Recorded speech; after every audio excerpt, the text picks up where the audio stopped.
Welcome to This Explainer. I am absolutely thrilled you're joining me today because, wow, do we have a truly remarkable story to unpack.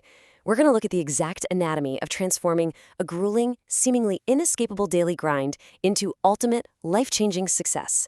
It's a story about a young man named Sibususo, and it just perfectly captures how ambition, when you pair it with relentless action, can literally rewrite your destiny. So let's dive right in and see exactly how a future is built from the ground up. To really grasp how far Sibusiso climbed, we gotta start at rock bottom. Imagine this, waking up way before the sun even thinks about rising. The air is still cold, but your body, it's already exhausted from the day before. You see, Sibusiso was a bricklayer in a small town.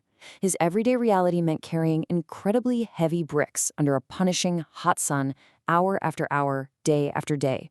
And the reward for taking that immense physical toll? Just enough money to survive. Nothing extra, no luxuries, just basic survival. It's the kind of repetitive, crushing cycle that can easily break a person's spirit. Section 1, The Bricklayer's Reality. The Weight of the Daily Grind. So one afternoon, while working on this huge, beautiful house, Sibususo overheard a couple of the other guys talking. One dared to actually imagine owning a house like that. The other, he just laughed and said, "People like us will never have something like this." Think about the sheer cynicism and defeat in that one statement. It instantly sets up the core conflict here.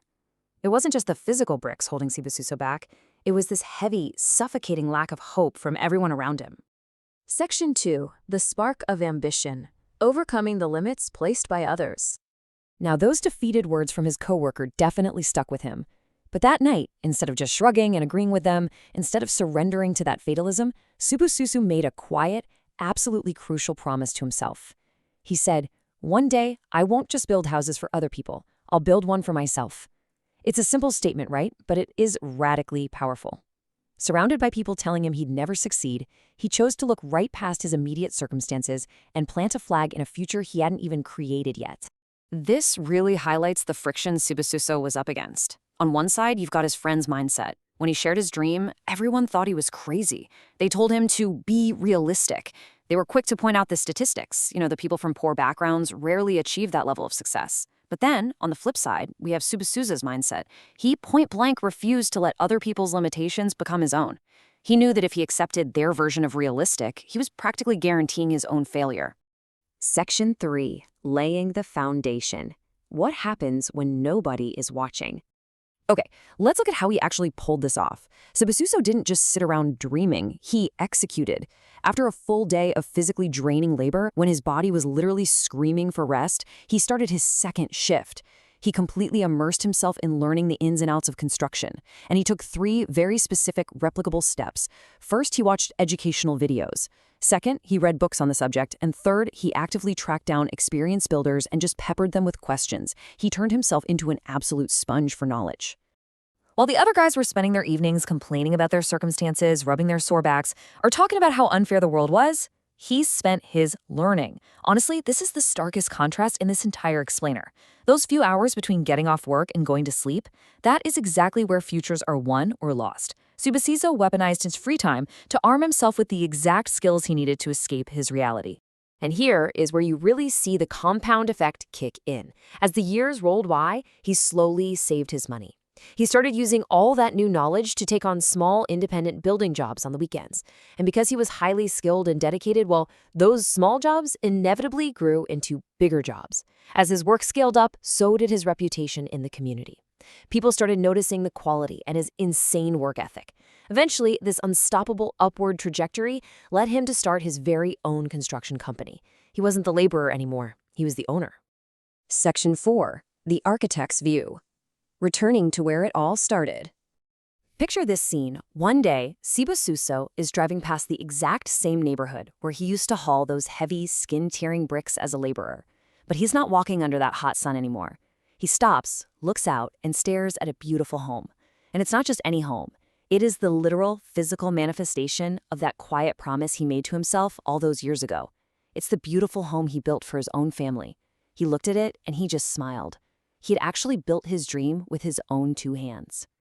While he was standing there admiring the work, his son turned to him and asked this beautifully simple, innocent question. "Dad, How did you become successful? Listen to what he said because it's something we all need to deeply absorb. He replied, I stopped looking at where I was and started focusing on where I wanted to be. Every brick I carried was building my future, not just someone else's house. Just let that sink in for a second. The physical act of laying the brick, that never changed. What changed was the meaning he attached to it. He reframed his grueling daily grind into a stepping stone. He wasn't just surviving anymore, he was actively investing in his ultimate vision.